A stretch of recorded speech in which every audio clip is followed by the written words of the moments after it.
lies. Look me in the face, tell me that you love me, even if it's fake. Everyone, welcome back to my channel commerce with Anjali Talwar. आज हम जो अपना chapter start कर रहे हैं business study की revision में, वो है नेक्स्ट चैप्टर हमारा ऑर्गेनाइजेशन। ऑर्गेनाइजेशन का मीनिंग से स्टार्ट करेंगे। अभी तक जो हमने पढ़ा वो पहले 3 चैप्टर थे related to management, principles of management, business environment, ये हमने डन किए। फिर हमने प्लानिंग डन किया, राइट। हमने पढ़ा मैनेजमेंट में पहला स्टेप प्लानिंग होता है तो दूसरा स्टेप ऑर्गेनाइजिंग होता है। प्लानिंग में हमने पढ़ा कि जस्ट एक मेंटल एक्टिविटी है, हमने इंटेलेक्चुअल का यूज़ करके डिसीजंस लेते हैं, what to do and what not to do, right. वही चीज़ होती है प्लानिंग, डिसीजन मेकिंग होती है प्लानिंग। उसके बाद जब उन डिसीजंस को हम एक मैप फॉर्म में लेके आएंगे, एक मैप बनाना, एक स्ट्रक्चर बनाना, उसको हम क्या कहेंगे, ऑर्गेनाइजिंग। तो ऑर्गेनाइजिंग का मीनिंग क्या है, देखो ऑर्गेनाइजिंग में क्या आएगा, हम सबसे पहले जो हमने प्लान करके डिसीजन लिया उससे रिलेटेड, हम सारे जो डिसीजंस लिए उससे रिलेटेड हम क्या बनाएंगे बेटा, वर्क आइडेंटिफाई करेंगे कि हमने क्या क्या काम करना है। तो सबसे पहले आएगा आइडेंटिफिकेशन ऑफ वर्क। सबसे पहले क्या आएगा, काम को आइडेंटिफाई करना। जब हमने काम को आइडेंटिफाई किया तो उसको अलग अलग, लाइक प्रोडक्शन डिपार्टमेंट अलग बनाया, सेल्स डिपार्टमेंट अलग बनाया, प्रमोशन के लिए जिसमें एडवर्टाइजमेंट पर्सनल सेलिंग आएगी वो अलग बनाया। तो अलग अलग हमने क्या बना दिए, डिपार्टमेंटलाइजेशन बना दिए, राइट। उसको हम कहते हैं डिपार्टमेंटलाइजेशन।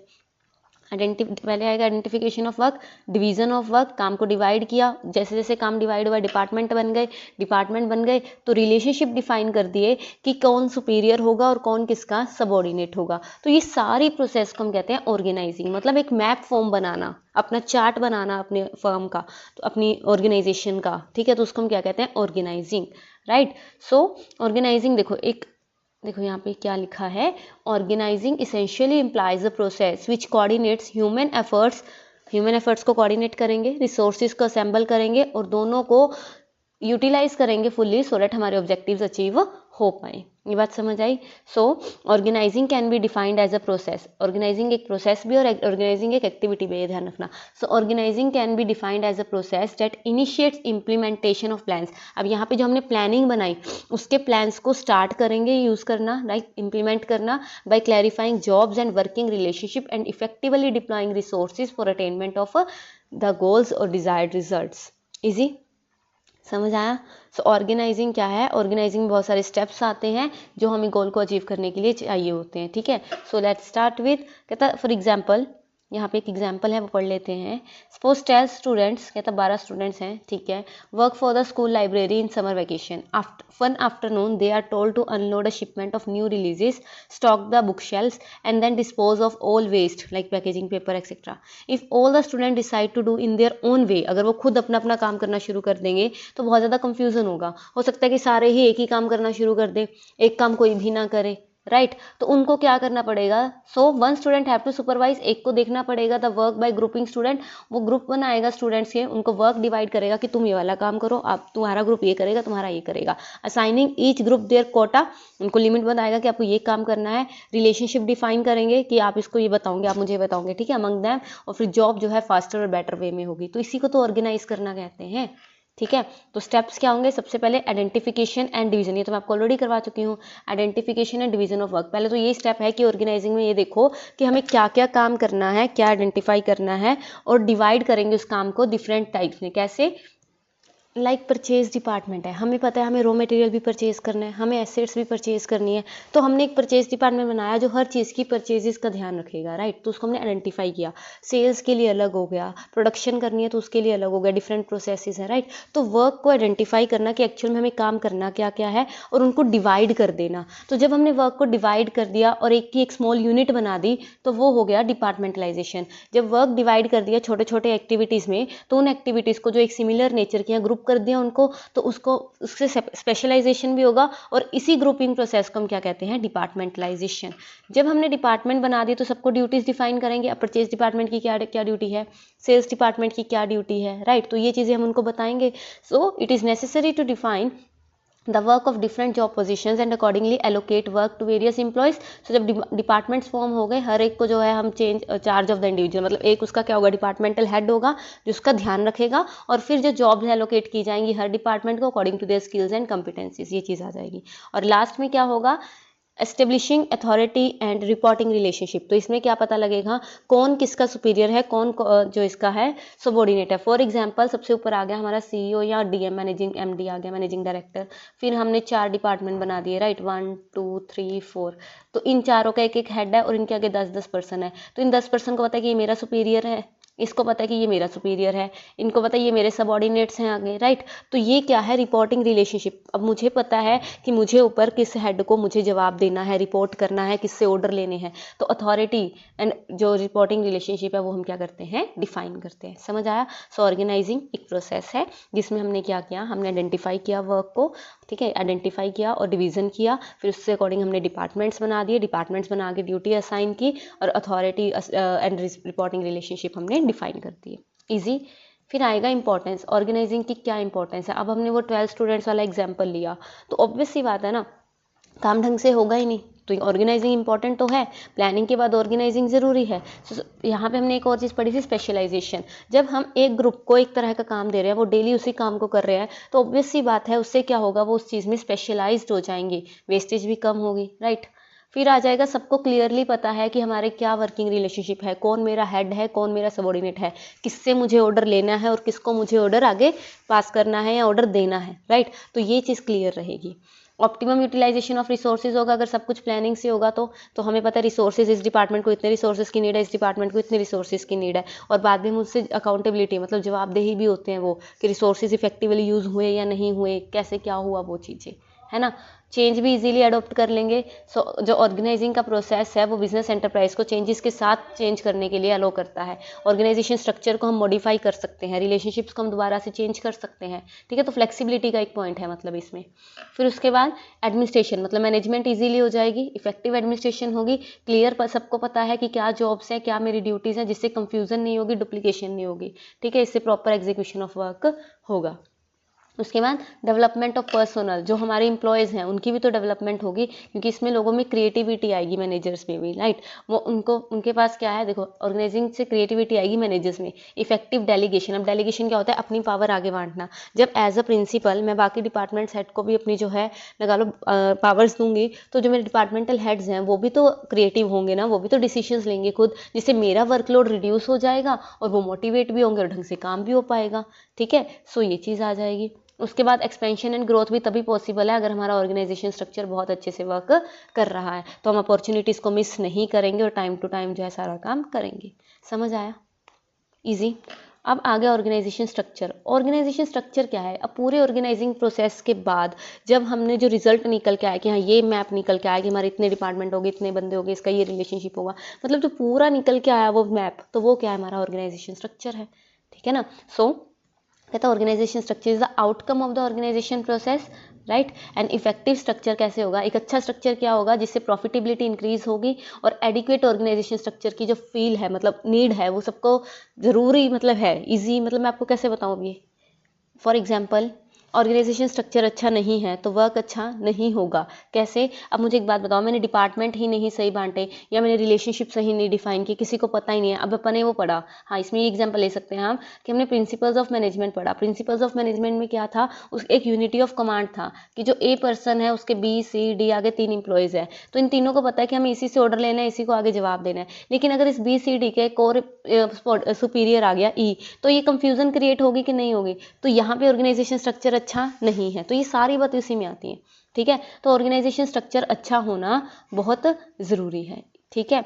तो अब यहाँ पे एक आता है स्पैन ऑफ मैनेजमेंट, एक वर्ड होगा यहाँ पे स्पैन ऑफ मैनेजमेंट। ये रहा स्पैन ऑफ मैनेजमेंट, क्या होता है, रेफर्स टू नंबर कि एक मैनेजमेंट के अंदर कितने नंबर सुपीरियर जो है संभाल सकता है, ठीक है। वो चीज़ आएगी यहाँ पे कि एक पर्सन अपने अंडर कितने पर्सन संभाल सकता है। तो मैनेजमेंट लेवल में आई थिंक ये 7 होते हैं, आगे जाते जाते 20 तक चले जाते हैं, 20 to 30। बेटर कंट्रोल के लिए कम ही पर्सन हो तो ज़्यादा बेटर रहते हैं, ठीक है। इसी को हम कहते हैं स्पैन ऑफ कंट्रोल कि एक मैनेजर, लाइक आपको पता है ना, टीचर और स्टूडेंट की रेशियो 1:30 है, लाइक एक टीचर एक टाइम पे 30 स्टूडेंट संभाल सकता है, तो ऐसे ही एक मैनेजर एक टाइम पे कितने सबॉर्डिनेट्स को संभाल सकता है, वो होता है स्पैन ऑफ कंट्रोल, राइट। फिर आता है, अब 2 तरह के ऑर्गेनाइजेशन स्ट्रक्चर हम पढ़ते हैं जो हमारे सिलेबस में, वैसे तो चार नहीं बहुत होते हैं, आगे बीकॉम वगैरह में आप पढ़ोगे जब, लेकिन हमें अपने सिलेबस में 2 ही पढ़ने हैं, फंक्शनल एंड डिविजनल, और ये बहुत ईजी है।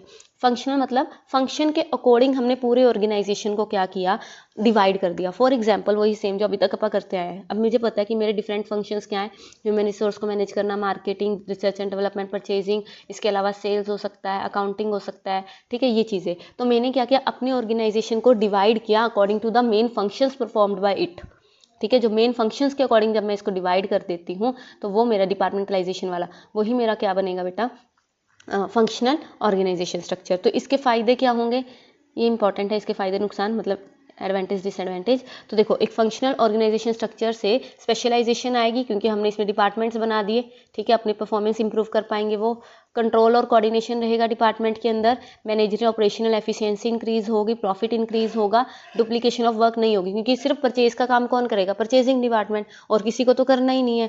इंप्लॉयज़ की ट्रेनिंग ईजियर है क्योंकि उनको पता है कि मुझे क्या काम सीखना है। अगर मैं परचेज डिपार्टमेंट में उससे रिलेटेड सीखना है, सेल्स डिपार्टमेंट में उससे रिलेटेड सीखना है, और डिफरेंट फंक्शंस को इक्वल जो है अटेंशन हम दे सकते हैं, इंपॉर्टेंस दे सकते हैं, सारे फंक्शन को हम ढंग से परफॉर्म कर सकते हैं। लेकिन इसके डिसएडवांटेज क्या है, इसमें पता है कई बार क्या होता है, डिपार्टमेंट्स आपस में ही compete करना शुरू कर देते हैं। अब मुझे एक बात बताओ, एक ऑर्गेनाइजेशन है ए, इसके 4 डिपार्टमेंट हैं, इन चारों को काम किसके लिए करना है, इसके गोल्स को अचीव करने के लिए। अभी आपस में ही compete कर रहे हैं। परचेज वाला तो ये शो कर रहा है अपने आप को ऊंचा दिखाने के लिए, मैंने तो भाई बहुत अच्छे दाम में अच्छे से परचेजेस कर लिए बहुत सारे। सेल वाले से सेल ही नहीं हो रही है, तो आपने तो स्टॉक इकट्ठा कर दिया।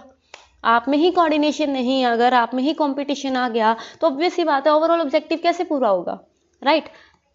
सो ये इसका मेन डिसएडवांटेज में आते हैं, जैसे कि functional structure places less emphasis on overall enterprise objective, है ना, वो खुद अपने सिर्फ अपने ऑब्जेक्टिव को अचीव करने के लिए, फुलफिल करने के लिए जो है आगे रहते हैं बस, ठीक है। तो इसलिए कोऑर्डिनेशन की प्रॉब्लम भी आती है, कन्फ्लिक्ट हो जाता है मैनेजर्स के बीच में, ठीक है ना, क्योंकि उसको ये रहता है कि मुझे बेस्ट मैनेजर बनना है, मुझे बेस्ट डिपार्टमेंट दिखाना है, तो इनफ्लेक्सिबिलिटी भी आ जाती है, वो भी चीज़ आ गई। कहता है इट में लेड टू इनफ्लेक्सिबिलिटी क्योंकि पीपल सेम स्किल और नॉलेज के हमने एक नैरो पर्सपेक्टिव हमने बना दिया कि परचेज वाला कल परचेज ही करेगा, कल को उसको और कुछ करवाना हो तो बहुत मुश्किल हो जाएगा, ठीक है। तो ये कहाँ सुइटेबल है, ये बस ऐसा ऑर्गेनाइजेशन यहाँ पे size of the organisation large हो और बहुत सारी एक्टिविटीज़ हो, उस टाइम पे हम फंक्शनल डिफरेंशिएशन मतलब ये फंक्शनल डिपार्टमेंट को बनाते हैं। फिर आता है डिविजनल। देखो ये बहुत अच्छा है, इंपॉर्टेंट भी है। डिविजनल क्या है, यहाँ पे याद रखना अकॉर्डिंग टू प्रोडक्ट जब मैं अपने ऑर्गेनाइजेशन को बांट दूंगी। अब एक ए ऑर्गेनाइजेशन है, वो एक प्लास्टिक का प्रोडक्ट बना रही है, एक वो बना रही है लगा लो कांच का बना रही है ना, मिरर वर्क कर रही है कुछ। तो जब मैं अपने डिपार्टमेंट में मतलब अपने ऑर्गेनाइजेशन को अपने प्रोडक्ट के अकॉर्डिंग डिवाइड करती हूँ तो वो क्या आ जाएगा, डिविजनल ऑर्गेनाइजेशन स्ट्रक्चर। ये बात समझ आया, ठीक है। तो फॉर एग्जाम्पल कहता many large organisation with diversified activities, अब यहाँ पे एक्टिविटीज भी ज़्यादा have organised reorganise themselves away from the simple and basic functional structure छोड़ के उन्होंने डिविजनल स्ट्रक्चर अपना लिया जो कि ज़्यादा एक्टिविटीज़ को उनकी सूट करता है, ठीक है। वो एंटरप्राइजेस जिनकी एक से ज़्यादा कैटेगरी ऑफ प्रोडक्ट वो ऑफर करते हैं, क्योंकि although they organisation performs a set of homogeneous function, लेकिन उनके प्रोडक्ट अलग अलग होते हैं, तो उस टाइम पे डिविजनल स्ट्रक्चर हम बनाते हैं। So divisional structure, the organisation structure comprises of separate business units और डिविजन्स, ठीक है। तो वो चीज़ आ जाएगी, हर डिवीजन का अपना खुद का एक मैनेजर होगा। फॉर एग्जांपल यहाँ देखो, मुझे पता है कि मेरी जो ऑर्गेनाइजेशन है वो कॉस्मेटिक में भी वर्क करती है, गारमेंट में वर्क करती है, फुटवेयर में काम करती है, स्किन केयर में काम करती है। तो मैं पूरे ऑर्गेनाइजेशन को पहले अलग अलग 4 पार्ट्स में डिवाइड कर दूंगी। फिर उसके आगे अब जैसे इसमें गारमेंट्स के बनाए हैं सारे डिपार्टमेंट, कॉस्मेटिक के अलग बनाएंगे, स्किन केयर के अलग बनाएंगे, तो पहले डिविजनल एंड फंक्शनल दोनों आगे के नहीं आगे। ये बात समझ आई इसी। तो डिविजनल स्ट्रक्चर की क्या एडवांटेजेस डिसएडवांटेजेस हैं, यहाँ से शुरू है ये, ठीक है। तो डिविजनल स्ट्रक्चर के एडवांटेजेस क्या हैं, प्रोडक्ट स्पेशलाइजेशन है तो स्किल्स जो है डिविजनल हेड में इंक्रीज होगी, ये आ जाएगा। उसके बाद डिविजनल हेड्स जो है अकाउंटेबल है प्रॉफिट के लिए, हर डिवीजन का हमें पता है कितना प्रॉफिट आ रहा है। अब हमें पता है कॉस्मेटिक वाले डिपार्टमेंट से इतना, कॉस्मेटिक वाले डिवीजन से इतना प्रॉफिट आ रहा है, गारमेंट्स वाले में इतना, और लॉस मेकिंग में पता लग जाएंगे। अगर हम फुटवेयर में लॉस में जा रहे हैं तो हम उसको शट डाउन भी कर सकते हैं, right. So accountable for profits, revenue and cost हमें पता है, फिक्सेशन है, फ्लेक्सिबिलिटी भी आएगी, इनिशिएटिव है क्योंकि हर डिवीजन का ऑटोनॉमस यूनिट है, वो खुद अपने डिसीजन ले सकती हैं, एक्सपेंशन एंड ग्रोथ भी हम कर सकते हैं क्योंकि न्यू इजीली डिवीजन को ऐड भी कर सकते हैं और एग्जिस्टिंग ऑपरेशन को हम क्या कर सकते हैं, बना भी कर सकते हैं, तो फ्लेक्सिबिलिटी भी है, राइट। डिसएडवांटेज क्या है इसके, कहता अब यहाँ पे क्या है, कन्फ्लिक्ट इनमें आपस में ही आ गया, वो भी चीज़ पॉसिबल है। कॉस्ट भी बड़ी क्योंकि एक ही काम, परचेज डिपार्टमेंट है, परचेज डिपार्टमेंट 4 अलग अलग बन गए तो डुप्लीकेशन ऑफ वर्क आ गया, राइट। सो उसके बाद सारी एक्टिविटीज़ को एक ही पर्सन क्या करेगा, मतलब ऑथोराइज्ड है जो मेन है वो सबको देखेगा, उसका काम बढ़ गया, तो वो चीज़ आ गई। राइट। तो ये कहाँ पे सूटेबल है, जहाँ पे प्रोडक्ट एक से ज़्यादा हो वहाँ पे ये क्या है, सूटेबल है। और इंपॉर्टेंट क्या है इसका डिफरेंस, देखो। So functional structure and divisional structure, functional structure and divisional structure. So formation की अगर मैं बात करूँ, it is based on functions and it is based on product lines. Right. Specialisation यहाँ पे फंक्शनल स्पेशलाइजेशन, यहाँ पे प्रोडक्ट स्पेशलाइजेशन है। रिस्पॉन्सिबिलिटी फिक्स करना डिफिकल्ट है। यहाँ पे रिस्पॉन्सिबिलिटी हमें पता है कि हमें अलग अलग यूनिट से कितना प्रॉफिट आ रहा है। मैनेजरल डेवलपमेंट यहाँ पे डिफिकल्ट है क्योंकि हर फंक्शनल मैनेजर को, टॉप मैनेजर को रिपोर्ट करना पड़ता है। लेकिन यहाँ पे हम जो है अलग अलग डिवीजन को उनकी पूरी अथॉरिटी देते हैं कि आप अपने अकॉर्डिंग काम कर सकते हो। ठीक है। यहाँ पे काम डुप्लीकेट काम नहीं होता, मतलब एक ही काम 2 से ज़्यादा बार, एक से ज़्यादा बार नहीं होता तो कॉस्ट कम आते हैं। यहाँ पे डुप्लीकेशन होता है, रिसोर्सेज का वेस्टेज भी होता है। ठीक है। Coordination difficulty for a multi product company, easy है क्योंकि all functions related particular product integrated in one department, easy. Done. समझ आया, 2 तरह की पढ़ने हैं, फंक्शनल और डिविजनल। मिलिट्री एंड स्टाफ वाला भी होता है, वो आपको पढ़ने की जरूरत नहीं है। ठीक है। इसके बाद आता है फॉर्मल एंड इनफॉर्मल ऑर्गेनाइजेशन, ये बहुत ईजी है। फॉर्मल ऑर्गेनाइजेशन तो हो गया, फॉर एग्जाम्पल जब एक मैनेजर बहुत सारे लोगों को इकट्ठा करता है, ऑर्गेनाइज करता है for a specific purpose. Like जब स्कूल प्रिंसिपल या स्कूल मैनेजमेंट टीचर्स को हायर करती है, तो टीचर्स अननोन है, वो एम्प्लॉयज़ लेके आए, उनका एक मेन ऑब्जेक्टिव है उसको फुलफिल करने के लिए, वो क्या है, formal organisation. Whereas informal क्या है, अब उन टीचर्स में से कुछ लोग फ्रेंड्स बन गए, ड्यू टू सम रीजंस, होता ही है ना, अच्छे फ्रेंड्स बन जाते हैं, तो वो हो गया इनफॉर्मल ऑर्गेनाइजेशन। ठीक है। सो हर ऑर्गेनाइजेशन में एम्प्लॉयज़ को रूल्स रेगुलेशंस दिए जाते हैं स्मूथ फंक्शनिंग के लिए। तो जब वो रूल्स रेगुलेशन कम्युनिकेशन का पार्ट डिसाइड होगा तो वो फॉर्मल ऑर्गेनाइजेशन होगा। So formal organisation refers to organisation structure जहाँ पे designed by the management to accomplish a particular task. इसमें क्लियरली बाउंड्रीज पता होती है कि मेरी क्या अथॉरिटी है, क्या रिस्पॉन्सिबिलिटी है, कोऑर्डिनेशन होगा, कम्युनिकेशन का पाथ होगा, सारी एक्टिविटीज़ बताई जाएंगी। राइट। तो इसके मेन फीचर्स क्या है फॉर्मल के, इसमें रिलेशनशिप पहले ही स्पेसिफाइड होंगे कि आपके दूसरे पोजीशन के साथ आपको किसको रिपोर्ट करना है, किसको नहीं करना, कम्युनिकेट किसके साथ करना है, वो चीज़ कैसे है ना, कौन हेड है, कौन सुपीरियर है, कौन सबऑर्डिनेट है। उसके बाद ये ऑब्जेक्टिव को फुलफिल करने के लिए स्पेशली प्लान्स बनाए जाते हैं और उनके अचीवमेंट के लिए वर्क किया जाता है, एफर्ट्स किया जाता है कि सारे डिपार्टमेंट्स को कोऑर्डिनेट किया जा सके। और ये जानबूझ के डेलिबरेटली डिजाइन किया जाता है। अब जो स्कूल मैनेजर है वो जानबूझ के टीचर्स लेके आते हैं, उसको अपना काम निकलवाना है। ठीक है। और ज़्यादा इंफेसिस देती है work to be performed, interpersonal relationship पे इसका कोई भी ध्यान नहीं होता। तो इसके एडवांटेजेस क्या हैं, इसके एडवांटेजेस ये हैं कि ईजियर टू फिक्स रिस्पॉन्सिबिलिटी, क्योंकि म्यूचुअल रिलेशनशिप सबको पता है, मुझे पता है मेरा कौन हेड है, मेरा कौन सुपीरियर है, कौन सबऑर्डिनेट है, तो रिस्पॉन्सिबिलिटी मुझे पता है मेरी क्या है। कोई भी एम्बिग्यूटी होती है, धुंधलापन, मतलब क्लियर रोल होता है, हर मेंबर को पता है कि मेरा क्या रोल है, और कोई भी फिर डुप्लीकेशन ऑफ वर्क नहीं होता। यूनिटी ऑफ कमांड हम मेंटेन कर सकते हैं, गोल्स इजीली फिर अचीव भी हो जाते हैं। और सूटेबल ऑर्गेनाइजेशंस के लिए बहुत सूटेबल है क्योंकि स्पेसिफिक रूल्स हैं उनको गाइड करने के लिए। अब लिमिटेशन क्या है, अगर सिर्फ फॉर्मल ऑर्गेनाइजेशन होगा तो लोगों का दिल नहीं लगेगा, वहाँ पे ज़्यादा रूल्स रेगुलेशन है, काम में भी डिले होगा, कम्युनिकेट ही नहीं कर पा रहे हैं, है ना। सो फॉर्मल कम्युनिकेशन से डिले होगा हर काम में, क्योंकि जो हायरार्किकल चैन है वो बहुत ज़्यादा है। ठीक है। और उसके बाद ये लोग जो है एडिक्वेट रिकॉग्नाइजेशन नहीं देते क्रिएटिव टैलेंट को, मतलब जो इसने बहुत अच्छा काम किया उसकी तारीफ नहीं की, ठीक है, तो वो रिजिडिटी आ गई, वो ढंग से काम नहीं करेगा। सारे ह्यूमन रिलेशनशिप को ये अंडरस्टैंड नहीं कर पाते तो उनको ढंग से मोटिवेट भी नहीं कर पाते। ठीक है। फिर आते हैं इनफॉर्मल, इससे उल्टा हो जाएगा, जो उसके एडवांटेजेस से इसके डिसएडवांटेज और इसके डिसएडवांटेज इसके एडवांटेज बन जाएंगे। सो इनफॉर्मल ऑर्गेनाइजेशन क्या है, जहाँ पे वो फ्रेंडली नेचर, नेचुरली वो फ्रेंड्स बन जाते हैं, है ना। So interaction among people at work give rise to network of social relationship among employees, जिसको हम कहेंगे informal organisation. So informal organisation formal organisation भी बनता है जब लोग आपस में बात करते हैं ऑफिशियली रोल्स के अलावा। पीपल को बहुत सारे कॉन्ट्रैक्ट करने का आपस में टाइम मिल जाता है अगर, है ना, तो वो फॉर्मल स्ट्रक्चर से थोड़ा बाहर निकलते हैं, इंटरेक्शन फ्रेंडशिप होती है, ठीक है, आपस में अच्छे रिलेशन बन जाते हैं, ग्रुप्स बन जाते हैं, तो वो क्या हो गया, इनफॉर्मल ऑर्गेनाइजेशन। ठीक है। तो इसके फीचर्स क्या है इनफॉर्मल ऑर्गेनाइजेशन में, फॉर्मल ऑर्गेनाइजेशन के बाद ही बनेगा पर्सनल इंटरेक्शन है एम्प्लॉयज़ में, स्टैंडर्ड ऑफ बिहेवियर नहीं है, यहाँ पे रूल्स रेगुलेशन नहीं है, फ्रेंडली नेचर में थोड़ी रूल रेगुलेशन होते हैं, इंडिपेंडेंट चैनल ऑफ कम्युनिकेशन है, ठीक है, स्पॉन्टेनियस डेलिबरेटली क्रिएटेड नहीं होता, जानबूझ के नहीं बनाते, नेचुरली बन जाता है, और इसका कोई भी डेफिनेट स्ट्रक्चर नहीं होता। राइट। सो इसके एडवांटेज डिसएडवांटेज उसके उल्टे हो जाएंगे। एडवांटेजेस क्या है, prescribed lines of communication follow नहीं की जाती तो इजीली फीडबैक भी मिल सकता है इससे, और जल्दी से जल्दी जो है कम्युनिकेशन सारे पास, मतलब सबके पास पहुंच भी सकती है। सोशल नीड्स लोगों की पूरा होती है, सेंस ऑफ बिलोंगिंगनेस हमें चाहिए, राइट, और ऑर्गेनाइजेशन ऑब्जेक्टिव को फुलफिल करने के लिए भी कई बार बहुत हेल्पफुल होते हैं।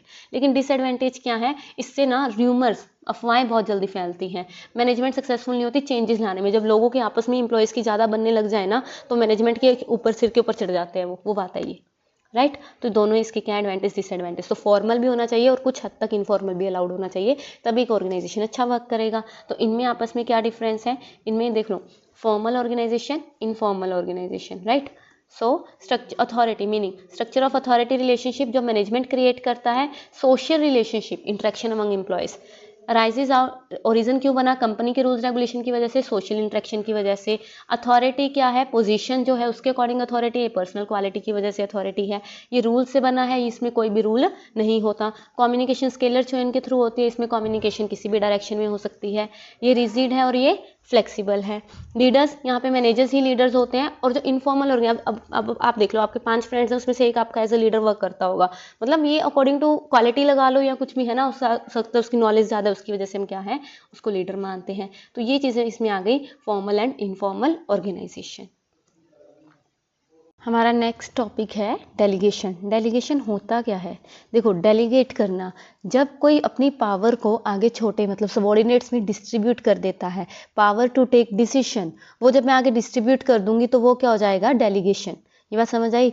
सो डेलीगेशन क्या है, देखो डेलीगेशन और डिसेंट्रलाइजेशन, आपको 2 चीज़ें यहाँ सुनने को मिलेंगी और दोनों एक दूसरे के साथ बहुत लिंक है, लेकिन कंफ्यूज होते हैं बच्चे, क्यों, क्योंकि डेलीगेशन होता है सिंगल लेवल पर, ये ध्यान रखना। जैसे फॉर एग्जाम्पल एक CEO है, ठीक है, उसने सिर्फ एक डिपार्टमेंटल हेड को कोई पावर दे दी कि आप अपने डिपार्टमेंट के लिए सारे डिसीजन खुद ले सकते हो किसी से रिलेटेड कोई टॉपिक से, राइट।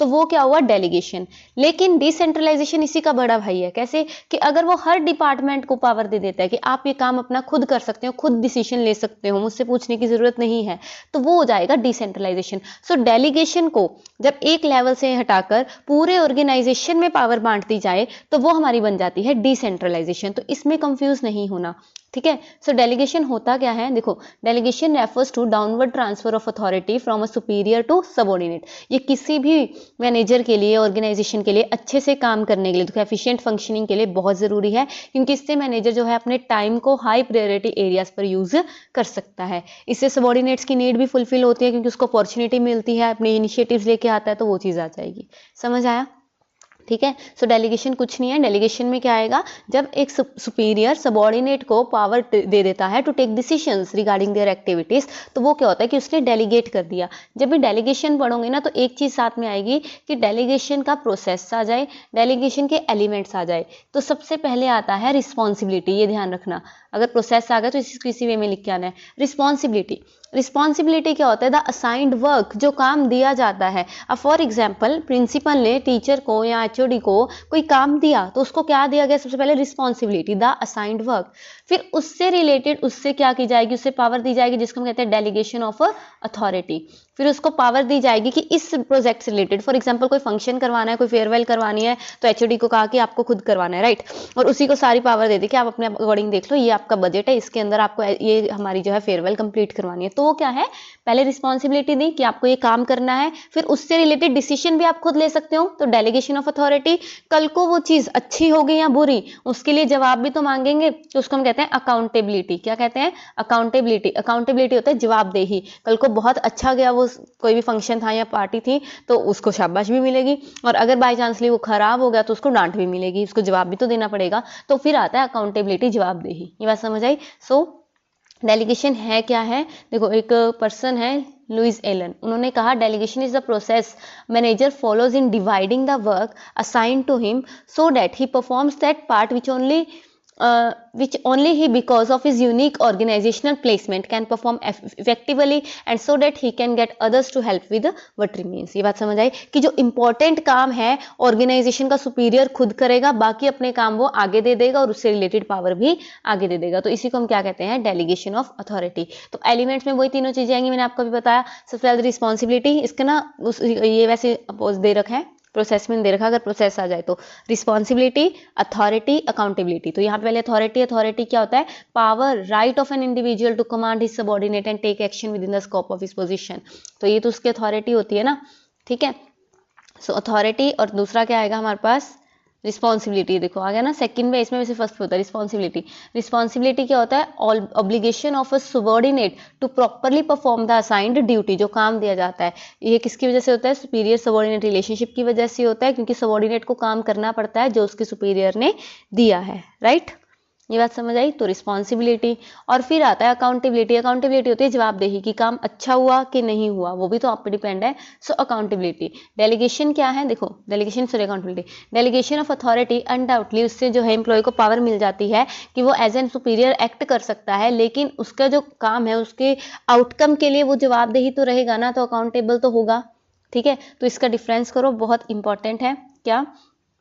देखो सबसे पहले अथॉरिटी यहाँ है, रिस्पॉन्सिबिलिटी अकाउंटेबिलिटी, ध्यान रखना, ठीक है। तो मीनिंग, तो अथॉरिटी क्या है? Right to command, right to take decisions. Responsibility काम दिया गया है। ऑब्लिगेशन टू परफॉर्म, अब उसकी रिस्पॉन्सिबिलिटी है बेचारे की कि obligation to perform an assigned task. और अकाउंटेबिलिटी अंसरेबिलिटी आ गया ना, answerability of the outcome of the assigned task. फिर आ गया delegation, authority can be delegated. Accountability sorry और रिस्पॉन्सिबिलिटी और अकाउंटेबिलिटी दोनों डेलीगेट नहीं कर सकते, ध्यान रखना, क्योंकि अथॉरिटी को आगे हम डेलीगेट कर रहे हैं, डेलीगेशन ऑफ अथॉरिटी पड़ा, लेकिन रिस्पॉन्सिबिलिटी जो मेरा काम है और मेरी अकाउंटेबिलिटी जवाबदेही को मैं आगे ट्रांसफर डेलीगेट नहीं कर सकती, ये ध्यान रखना। और रीज़न क्यों आया? ये भी फॉर्मल पोजीशन है, इसीलिए अथॉरिटी है मेरे पास, ये डेलीगेटेड अथॉरिटी मुझे मिली है, इसलिए मेरी रिस्पॉन्सिबिलिटी बन गई, और रिस्पॉन्सिबिलिटी है तो उससे मुझे जवाब देना पड़ेगा, मेरे पास काम है, ठीक है। Flow downwards, flow downward from superior to subordinate. Authority कौन देगा? सुपीरियर देगा सबॉर्डिनेट को। रिस्पॉन्सिबिलिटी भी upward from subordinate to superior. अब जो असाइंड वर्क है वो कौन करेगा? सबॉर्डिनेट करेगा टू सुपीरियर, और ये अपवर्ड हो जाएगा सेम अकाउंटेबिलिटी भी, जब आप किसने देना है? Subordinate to superior. Easy important है, ध्यान रखना। फिर आता है इंपॉर्टेंस। देखो डेलीगेशन की इंपॉर्टेंस क्या है? सबसे पहले तो मैनेजमेंट ढंग से तभी हो पाएगा अगर ऑर्गेनाइजेशन में डेलीगेशन हो रहा है। अगर मैनेजमेंट आगे डेलीगेट ही नहीं करेगा कोई भी काम, कि सारा काम मैं ही कर लूंगा, तो वो कुछ भी नहीं कर पाएगा। एक लाइन आती है, आई थिंक वो आपको आएगी कंट्रोलिंग वाले चैप्टर में, ठीक है। वो उसमें ये होता है कि अगर मैनेजमेंट सब करना चाहेगा, he is not able to do nothing, वो चीज़ आएगी। क्यों? वो कुछ भी नहीं कर पाएगा, ठीक है। सो डेलीगेशन से वो क्या करेगा? जो इंपॉर्टेंट चीज़ें हैं, इंपॉर्टेंट वर्क अपने लिए रखेगा, बाकी छोटे मोटे काम जिसको वो आगे बांट सकता है आगे डेलीगेट कर देगा, राइट। सो ये चीज़ क्या है? कहता है एम्प्लॉयज़ को एम्पावर करके जो मैनेजर है वो अपना काम अच्छे से able to function more efficiently, क्योंकि उसको ज्यादा टाइम मिल जाएगा इंपॉर्टेंट मैटर पे कंसंट्रेट करने के लिए, है ना। सेकंड है एम्प्लॉय की डेवलपमेंट, क्योंकि अब एम्प्लॉय को क्या मिल रही है? अथॉरिटी मिल रही है, ठीक है। एज अ देखो रिजल्ट ऑफ डेलीगेशन एम्प्लॉय को अथॉरिटी मिलेगी, वो अपनी जो ज़्यादा अपॉर्चुनिटीज मिलेगी, अपने टैलेंट को वो दिखा सकता है, लेटेंट एबिलिटीज़ को दिखा सकता है, अपने डेवलप कर सकता है स्किल्स को, जिससे वो हो सकता है कम्प्लेक्स टास्क को और अच्छे से काम कर पाए। तो वो क्या हो रहा है? डेवलप हो रहा है आगे फ्यूचर के लिए, तो वो चीज़ भी तो आएगी, ठीक है। फिर आता है मोटिवेशन। अब एम्प्लॉय को एक काम दे दिया, ठीक है, काम तो हर एक को मिलेगा, उससे रिलेटेड उसी पे ट्रस्ट कर लिया कि आपने खुद करना है, मैम जैसे मर्जी करो, ठीक है, आपने इससे रिलेटेड डिसीजंस भी लेने हैं। तो इससे क्या है? उसकी साइकोलॉजी पे इफेक्ट पड़ेगा कि हाँ मुझ पे इतना ट्रस्ट किया जा रहा है, मुझे अपना बेस्ट देना है। तो एम्प्लॉयज मोटिवेट हो रहे हैं कि नहीं हो रहे? सो देखो डेलीगेशन से क्या होगा? Helps in developing the talents of the employees, it also has psychological benefits. जब सुपीरियर ट्रस्ट करता है किसी सबॉर्डिनेट पे, तो obviously it is not merely sharing of work but involves trust on the superior part, है ना। तो वो उस पर ट्रस्ट कर रहा है, और उसी ट्रस्ट की वजह से जो हमारा सबॉर्डिनेट है वो भी कहेगा कि हाँ मुझे ढंग से काम अच्छे से रिजल्ट लेके आना है ना। तो उससे क्या होगा? ग्रोथ भी होगी अगर हमारे एम्प्लॉयज खुश हैं, ऑब्वियस सी बात है। और जब मैनेजर है वो सिर्फ इंपॉर्टेंट काम कर रहा है, बाकी आगे दे रखे हैं, ढंग से सारा काम चल रहा है, तो ऑब्वियसली ग्रोथ भी होगी हमारी। So delegation helps in expansion of an organisation. Ready workforce मिल जाएगी लीडिंग पोजीशन के लिए, कि कल को कोई मतलब फॉर एग्जांपल कोई छोड़ के भी जाता है तो प्रमोशन हम इजीली कर सकते हैं, क्योंकि लोगों को पता है क्या काम करना है। कोई न्यू सेटअप लगा रहे हैं ऑर्गेनाइजेशन को, अपनी ब्रांच लगा रहे हैं, उस टाइम पे हमारे पास न्यू प्रोजेक्ट आता है, तो हमारे पास ऑलरेडी टैलेंट है, लोग अच्छे से काम कर रहे हैं ऑलरेडी, ठीक है। उसके बाद मैनेजमेंट हायरार्की पे बेस्ड है, क्योंकि ऑब्वियस सी बात है ABCD हमने हायरार्की पढ़ी है ना स्केलर चेन वाले में, ABCD, तो ऑब्वियस सी बात है A B को अथॉरिटी डेलीगेट करेगा, B C को CD को करेगा, है ना। तो ये हायरार्की पर बेस्ड होता है, A डायरेक्ट D को अथॉरिटी नहीं दे सकता, ये ध्यान रखना, ठीक है। फिर आएगा बेटर कोऑर्डिनेशन। कोऑर्डिनेशन अच्छा बना रहेगा किसके पार्ट पे? मैनेजमेंट और सबऑर्डिनेट दोनों एक दूसरे पे ट्रस्ट कर रहे हैं, ड्यूटीज को शेयर कर रहे हैं, पावर को शेयर कर रहे हैं, तो वो चीज़ आ जाएगी। समझ आया? ईजी। देखो अब मैंने आपको बताया था कि नेक्स्ट टॉपिक यही है डिसेंट्रलाइजेशन। अब ये क्या है? डेलीगेशन का बड़ा भाई।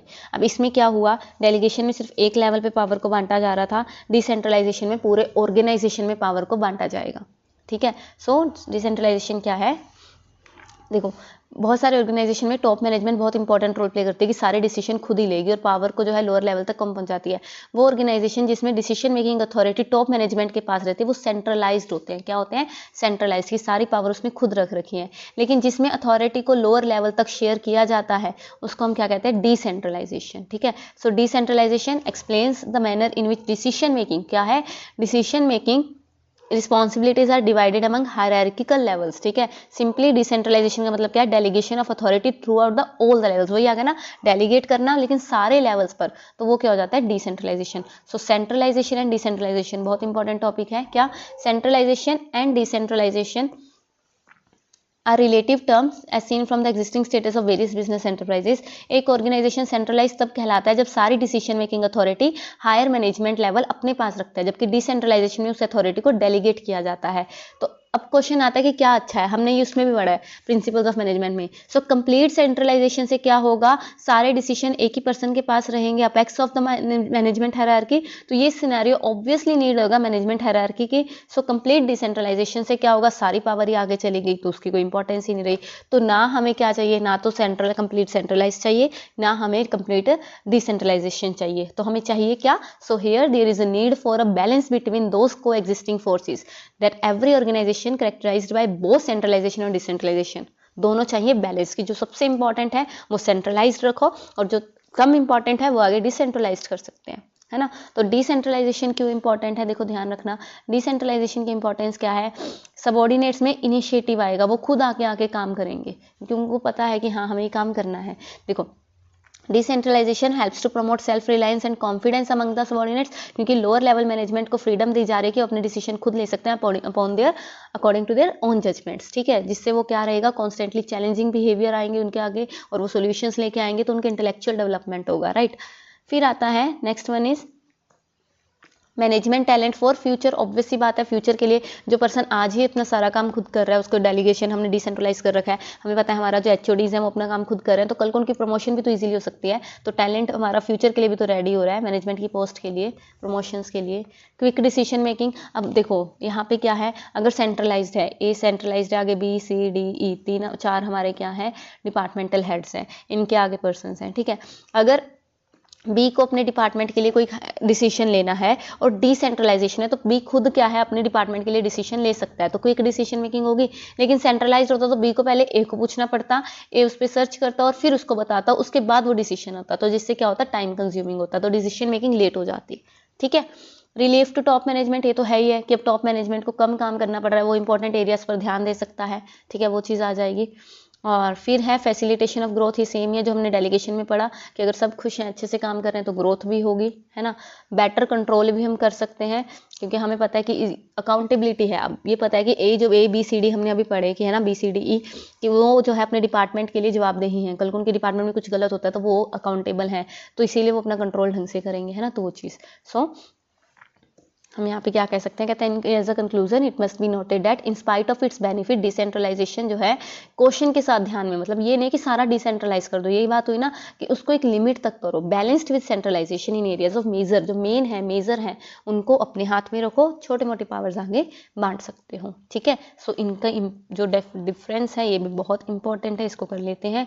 सो delegation and decentralisation, delegation and decentralisation. तो नेचर की बात करें, डेलीगेशन कंपलसरी है, बिकॉज ऑब्वियस सी बात है कोई भी काम खुद नहीं कर सकता, प्रिंसिपल है वो सारी क्लासेस में जाके सारे सब्जेक्ट खुद थोड़ी पढ़ा देंगे, है ना। सारे सब्जेक्ट के एचओडी तो रखने ही पड़ेंगे ना, खुद थोड़ी सारा काम कर सकते हैं। तो डेलीगेशन कंपलसरी हो जाता है एक हिसाब से कि करना ही पड़ता है, लेकिन डिसेंट्रलाइजेशन ऑप्शनल होता है। ठीक है, कि आप चाहो तो आगे डिसेंट्रलाइज कर सकते हो, नहीं चाहो तो मत करो। फ्रीडम ऑफ एक्शन, इसमें ज़्यादा कंट्रोल होता है सुपीरियर के द्वारा, डेलीगेशन में कम फ्रीडम होती है, ऑब्वियस सी बात है। ठीक है, हैंस लेस फ्रीडम, और इसमें लेस कंट्रोल होता है एग्जीक्यूटिव पर, तो फ्रीडम ज़्यादा हो जाती है। स्टेटस की बात करें, process follow to share task, और इसमें क्या है? पॉलिसी जो है हम डिसीजन होती है कि टॉप मैनेजमेंट की, आप डिसीजन खुद ले सकते हो। स्कोप की बात करें तो नैरो स्कोप है, छोटा भाई, और ये बड़ा भाई है तो वाइडर स्कोप है। ठीक है, पर्पस ताकि मैनेजर पर बर्डन कम हो, इससे होता है कि सबॉर्डिनेट के रोल को, इंपॉर्टेंस को बढ़ाया जाए, तो वो चीज़ होती है डिसेंट्रलाइजेशन। ठीक है, समझ आया? हम कुछ एनसीईआरटी क्वेश्चंस कर लेते हैं। Let's start with very short answer type questions. जो आपको कम नंबर में आएंगे वो है identify the network of social relationship which arises due to interaction spontaneously due to interaction of work, कि इन काम पे इंटरेक्शन करते टाइम जो नेटवर्क बन जाता है सोशल रिलेशनशिप को, उसको हम क्या कहते हैं? Informal organisation. पढ़ा ना कि फॉर्मल ऑर्गेनाइजेशन हम काम पे गए, एट वर्क इंटरेक्शन, वहाँ पे इंटरेक्शन हुई जिससे हमारा सोशल नेटवर्क बन गया, तो वो क्या बन गया? Informal organisation. ये बात समझ आई? हो जाएगा, ठीक है। फर्स्ट इजी है, इनफॉर्मल ऑर्गेनाइजेशन के बारे में आपको लिखना है। सेकंड है स्पैन ऑफ मैनेजमेंट। ये मैंने आपको विद एग्जांपल बताया था, टीचर स्टूडेंट रेशियो बताई थी ना 1:30। ऐसे मैंने आपको बताया था कि एक टीचर अगर 30 स्टूडेंट को संभालता है तो जब मैनेजमेंट में कि एक सुपीरियर एक टाइम पे 7 जो है लोगों को संभालेगा, कि एक टाइम पे वो कितने मतलब सबॉर्डिनेट्स को संभाल सकता है। टॉप लेवल में 7 रहते हैं, डाउन जाते जाते 20-30 तक हो जाते हैं, तो उसको हम कहते हैं स्पैन ऑफ मैनेजमेंट, कि एक टाइम पे एक बंदा कितने पर्सनस को आगे हैंडल करेगा, ठीक है। उसके बाद क्वेश्चन है कोई भी 2 सर्कमस्टांसेस सिचुएशंस बताओ जहाँ पे फंक्शनल स्ट्रक्चर जो है अप्रोप्रिएट चॉइस होगी। तो फंक्शनल क्या होता है? जहाँ पे प्रोडक्ट एक हो, पहली बात तो, क्योंकि प्रोडक्ट ज़्यादा हो जाएंगे तो डिविजनल वाला रखना पड़ेगा। तो यहाँ पे पहली सर्कमस्टांसेस तो एक वो हो गई कि जहाँ पे मेन प्रोडक्ट एक ही हो रहा हो और ज़्यादा इंपॉर्टेंस लार्ज लेवल पे हो, कि हमें फंक्शंस तो ज़्यादा इंपॉर्टेंस देनी पड़ रही है, लाइक प्रोडक्शन डिपार्टमेंट अलग है, सेल्स डिपार्टमेंट अलग है, एडवर्टाइजमेंट अलग है, तो उस टाइप से, है ना। उसके बाद फंक्शनल स्ट्रक्चर का डायग्राम तो बना ही देंगे, तो ईजी था। इसमें क्या था? ऊपर सुपीरियर थे, है ना, ऊपर सुपीरियर था मतलब एक सीईओ या मैनेजमेंट डीएम, फिर आगे 4 हमने क्या बना दिए थे? डिपार्टमेंट बना दिए थे, वही था, ठीक है, इजी। उसके बाद ये हो गया। 5th पे थे हम। कंपनी का रजिस्टर्ड ऑफिस दिल्ली में है, जो मैन्युफैक्चरिंग यूनिट है वो गुड़गांव में है, मार्केटिंग एंड सेल्स डिपार्टमेंट है वो फरीदाबाद में है। कंपनी कंज्यूमर प्रोडक्ट्स बनाती है, तो किस तरह का ऑर्गेनाइजेशन स्ट्रक्चर इसको अडॉप्ट करना चाहिए? अब यहाँ पे एक चीज़ देखो, कंज्यूमर प्रोडक्ट्स तो मतलब एक से ज़्यादा वैरायटी, तो जब प्रोडक्ट ज़्यादा टाइप के होते हैं तो हम डिविजनल स्ट्रक्चर की बात करते हैं, और ये तो वैसे भी बहुत एरियाज में हो गया, तो डिविजनल एंड फंक्शनल दोनों आ जाएगा। डिविजनल के आगे फंक्शनल, है ना, वो वाला हमने जो पढ़ा था। उसके बाद शॉर्ट आंसर पे आ गए। शॉर्ट आंसर में क्या है? Steps in process of organising, ये तो कर लोगे। इसमें क्या था? डिवीजन ऑफ वर्क था आई थिंक, फिर डिपार्टमेंटलाइजेशन था, अथॉरिटी रिलेशनशिप डिफाइन करना, जो हमने 4 स्टेप पढ़े हैं ना, किए हैं अभी। डेलीगेशन के एलिमेंट्स मैंने अभी आपको बताया, रिस्पॉन्सिबिलिटी, अथॉरिटी, अकाउंटेबिलिटी, है ना। How does informal organisation support the formal organisation, तो इसमें आपको इनफॉर्मल ऑर्गेनाइजेशन के एडवांटेजेस लिखने हैं, ऑब्वियस सी बात है। नेक्स्ट है can a large size organisation totally centralised हो सकता है और डिसेंट्रलाइजेशन हो सकता है, गिव योर ओपिनियन। तो टोटली देखो यहाँ पे एक वर्ड आ गया टोटली, जिससे ये नेगेटिव सेंस में आ गया, तो ये नहीं आएगा, मतलब ना तो टोटली सेंट्रलाइज होना चाहिए ना टोटली डिसेंट्रलाइज होना चाहिए, ठीक है, वो वाला आ जाएगा जो अभी हमने पढ़ा। फिर डिसेंट्रलाइजेशन का मतलब है extending delegation to lowest level. Comment बिल्कुल सही बात है, यही पढ़ाया हमने कि डेलीगेशन छोटा भाई है और डिसेंट्रलाइजेशन बड़ा भाई है। तो इसमें आपको डेलीगेशन का मीनिंग और उसकी फीचर्स की बात करनी है कि हाँ डेलीगेशन का मतलब यही होता है, लेकिन वो एक लेवल पर होता है, और जब मैं उसको पूरे ऑर्गेनाइजेशन में कर लेती हूँ, पूरा फैला लेती हूँ, तो वो चीज़ आ जाती है डिसेंट्रलाइजेशन में, राइट। चलिए, नेहा रन्स अ फैक्ट्री जहाँ पे she manufactures shoes. The business has been doing well and she intends to expand by diversifying into leather bags. Shoes में वो काम कर रही है, बैग्स वो बनाना चाहती है, फॉर्मल वियर भी बनाना चाहती है, जिससे उसकी कंपनी एक कंप्लीट प्रोवाइडर हो जाएगी कॉर्पोरेट वियर का, ठीक है। This will enable her to market her business unit as one stop women for working women, ठीक है। तो किस तरह का स्ट्रक्चर यूज़ होगा? तो अब यहाँ पे जब प्रोडक्ट एक से ज़्यादा बता ही दिए तो डिविजनल स्ट्रक्चर यूज़ होगा, ऑब्वियसली बात है। बस ये ध्यान रखना प्रोडक्ट एक से ज़्यादा, क्योंकि शूज़ में वो काम कर रही है ऑलरेडी, आगे वो बैग्स वियर फॉर्मल वियर्स वगैरह में काम करना चाहती है, तो प्रोडक्ट एक से ज़्यादा होगा तो डिविजनल स्ट्रक्चर की बात करोगे, ठीक है, ईजी।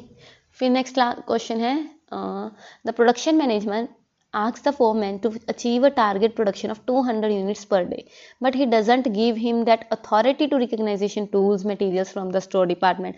तो क्या प्रोडक्शन डिपार्टमेंट ये ब्लेम कर सकता है फोरमैन को कि वे डिजायर टारगेट उनकी वजह से नहीं अचीव हुए? बिल्कुल, क्योंकि जो फोरमैन है देखो उसने कहा था कि टारगेट प्रोडक्शन है तुम्हें 200 यूनिट करनी है, लेकिन वो पूरा नहीं हुआ, तो प्रोडक्शन मैनेजर फोरमैन को कहेगा कि डिले हो रहा है डिसीजन मेकिंग में, आप मुझे अथॉरिटी ही नहीं दे रहे, डेलीगेट ही नहीं कर रहे अथॉरिटी, तो इसेंशियल है मैनेजमेंट के लिए, तो हाँ बिल्कुल ब्लेम कर सकता है। और यहाँ पे आपको डेलीगेशन के, यहाँ पे सिर्फ डेलीगेशन एक मैनेजमेंट की बात हो रही है, तो डेलीगेशन की इंपॉर्टेंस की बात करनी है, ठीक है।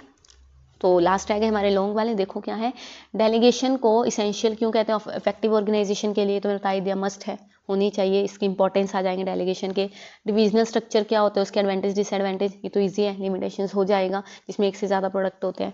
देखो डिसेंट्रलाइजेशन एक ऑप्शनल पॉलिसी होती है, तो फिर भी जो ऑर्गेनाइजेशन है वो डिसेंट्रलाइजेशन क्यों बनना चाहती है, तो इसमें इंपॉर्टेंस आ जाएगा डिसेंट्रलाइजेशन का, है ना। डिस्टिंग्विश बिटवीन सेंट्रलाइजेशन, जिसे अभी करके आए हूँ पर, फंक्शनल स्ट्रक्चर और डिविजनल स्ट्रक्चर का डिफरेंस भी हमने अभी पढ़ा, तो ये तो आप कर ही लोगे आराम से। फिर क्या आता है, फिर कहता है company which manufactures a popular brand of toys has been enjoying good market reputation. It has a functional organization structure. ठीक है, separate departments हैं हर चीज़ के, ठीक है। Lately to use its brand name and also to cash on to new business opportunity, it is thinking to diversify into manufacturing of new range. अब new range आ गई electronic toys की, जिससे new market में emerge करना चाहते हैं। तो किस तरह का ऑर्गेनाइजेशन स्ट्रक्चर इनको अडॉप्ट करना चाहिए? तो प्रोडक्ट ही नया बना रहे हैं, तो प्रोडक्ट नया बना रहे हैं तो डिविजनल स्ट्रक्चर हो जाएगा, और स्टेप्स बताने हैं क्या क्या लेने हैं उसके लिए। तो ये आपको पूरा वो वाला करना है, डिविजनल स्ट्रक्चर वाला। इजी है क्योंकि प्रोडक्ट से एक से ज़्यादा हो गया ना, तो इसलिए आई थिंक ये लास्ट होगा।